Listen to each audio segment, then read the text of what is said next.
కూసింత కళాపోసన లేకపోతే మనిషికి, గొడ్డుకి తేడా ఏటుంటది? అందుకే ఆ 64 కళను కూసింత చూపించా. ఏటి దానికే ఇంత రాద్ధాంతమా?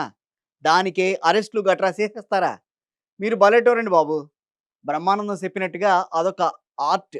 అంటే ఆర్టిస్ట్‌లను గూడా బొక్కలో తోసేస్తారా? మీకసలు మానవత్వం లేదా? ఏంటండి మీరు? అని తెగ బాధపడిపోతున్నారంట ఆ SI. Hyderabad police commissionerate Amberpet పిఎస్‌లో భానుప్రకాష్ ఎస్ఐగా పనిచేస్తున్నాడు. అసలే క్రైమ్ డిపార్ట్మెంట్ గదా!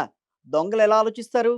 వారు ఎలా దొంగతనం చేస్తారు? అని రాత్రింబగళ్ళు నిద్ర లేకుండా ఆలోచించేసి, గంగ చంద్రముఖిలాగా మారినట్టుగా ఆయన కూడా దొంగల్లోకి పరకాయ ప్రవేశం చేసేసాడు.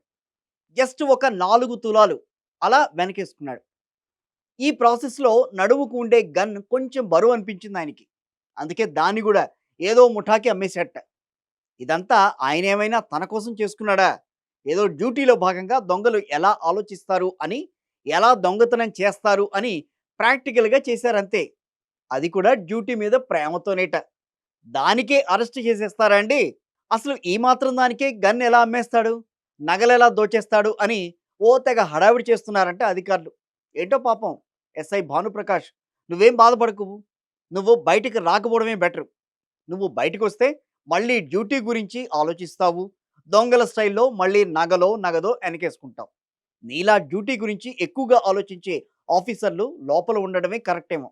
రెస్ట్ తీసుకో అని అంటున్నారట ప్రజలు.